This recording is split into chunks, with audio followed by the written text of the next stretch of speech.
Hello guys, and welcome to a new upcoming updates video for DayZ Standalone. Today we're going to be starting off by talking about the 0.59 update and when that will be hitting stable, as a lot of people have a lot of questions about that, wondering when it's going to exactly hit, and they have answered that by saying once we are satisfied with server-side performance at maximum player count versus 12-hour uptime. So that's one of their goals. They want that to be performing better by the time 0.59 hits stable. The second thing they answered with was that vehicle position sync is at a marked improvement over 0.58. So I'm sure all of you know 3 new vehicles are supposed to be added to the 0.59 update. Vehicle position sync is something they want to have right, and definitely want to have working better than it was in 0.58. And lastly, they said high repro, server and client crashes are resolved. The status report went on to say that past 0.59 internally, they are working and hoping to be able to get another update out prior to Christmas to experimental at the very least. So hopefully 0.59 stable will be out, and they hope to have an update on the experimental branch as well before the Christmas break. So that is currently kind of the goal with that. There could be things that come up that delay it, but we'll see what ends up happening. That's what we're kind of looking at here. This hopefully gives people an idea of what they can look forward to. It was also confirmed that 0.59 will come with a character and storage wipe for public and private servers. There was some talk about the new render this week to kind of see where we are with it, and the awesome thing is there was some pretty cool screenshots released, which I will be showing. They kind of show the progress with it right now, and it's some, very good stuff. So we'll be looking at those. First, let's start off with what we have here. So, completed within October. This is a list of things that ended up getting done in October for the new render. We have multiple cascade shadow maps, updated rain post-process, and updated HDR and glow. So those are the things we get to see in this week's screenshots. And then the current focus, so what they're working on now is finalizing post-processes and multi-thread optimizations. Next up, small bodies of water and ocean rendering and true sky rendering. But with that said, let's get a look at these screenshots and see what we have here. Alright, so in the first one here we have improved cooperation between the HDR and glow effects. In the second and third screenshots, we're going to be looking at improved fog.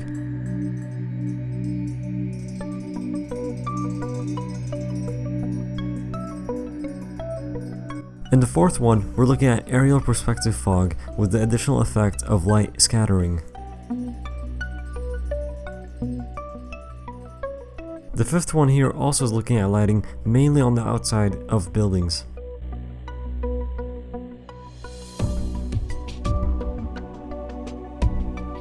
In the last 2 screenshots, we're going to be looking at updates done to rain, which they have said should allow a more rich and believable downpour situation, paired potentially with fog. This will greatly impact visibility during adverse weather conditions.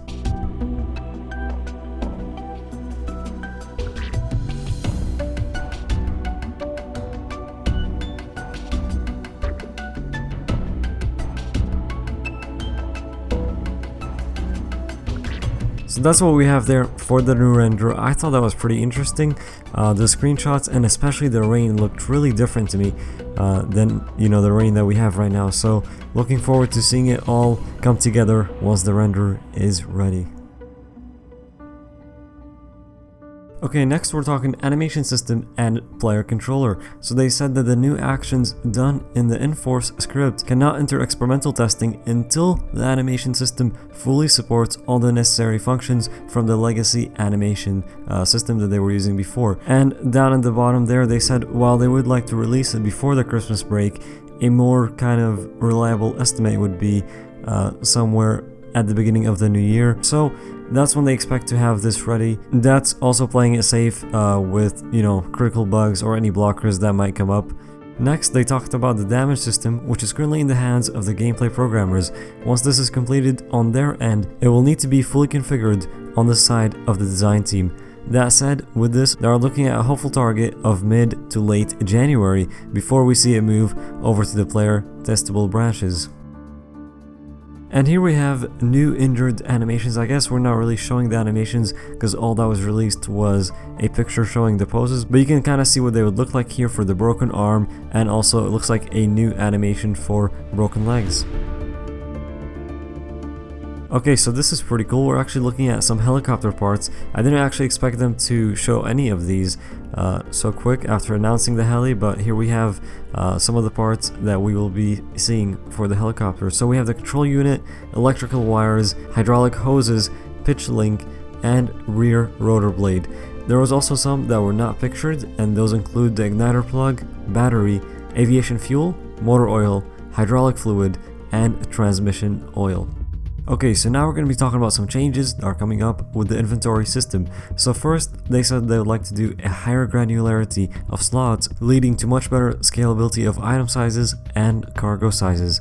No more precious space used by matchbox, battery, pen, and other small items. So don't know what they mean there at the end and where those items will be going, but I guess we'll get to find out. Next, they said damaged state of cargo will be projected into ripped, unusable slots, which adds the meaning for maintenance and taking care of your backpack and clothes apart from damaged visuals. So what they mean by that is that in the future, when your clothing takes damage from combat, let's say, it won't only look worse, but also you won't have as many slots to carry items in it. So now you'll have another reason to maintain pristine clothing, or when it does get damaged, get those sewing kits and try to fix it so you can, not only have it look better, but also get those slots back. They also said that the ability to change to horizontal orientation to show more rows of inventory, which leads to less vertical scrolling while managing it, will be added. It was also mentioned that you'll be able to carry a stripped down AK and all its attachments in a backpack with the trade-off of its readiness for combat. Now they didn't really say how big this backpack has to be or which backpack it has to be and how many slots that will take exactly, but we'll get to see once this is implemented. And finally, and I think one of the most important statements that was made in this status report, and it's right there at the bottom, it says, of course, dropping something from hands needs to be clearly visualized as an animation so you don't realize too late that you left a needed item somewhere beyond. So I think this is huge because as of right now, if there's something in your hands and you forget that your inventory is packed up, if you hit that red X to put the item back into your inventory thinking that you still have room, it's just going to drop on the ground, and most of the time people just continue going and they don't even realize they just dropped it. So good to see that something is being done on this, and just even a small animation will help here. They also confirmed an upcoming weapon this week, and it is the M249 LMG, and this fires the 5.56 rounds. It looks like there's going to be a lot of attachments for this weapon just by looking at this picture here, but it's very cool to see that they are working on a LMG to be added into DayZ. Let's move on to our last slide and see what we have there. Okay, and lastly here we're talking about the HUD overlay or the heads-up display. And implementation on this has actually started in 0.59. If you're using the new UI on your launch options, you will be seeing the new HUD at the bottom right. As of right now, those statuses don't change, but again, this is the first implementation, and I'm excited to see where they go with this. They did mention in this status report that in the future, you'll be able to toggle it off and on for maximum immersion. Alright guys, that's gonna do it for this video. As always, link to the status report is in the description. If you wanna go check out those images or just read the full status report, that's where you'll be able to find it. And if you enjoyed this video, don't forget to hit that like. I really do appreciate the support. You guys smashed it on the last video and showed an amazing amount of support, so thank you so much. And if you are new, don't forget to subscribe to the channel for more videos, and I'll be seeing you guys in the next one.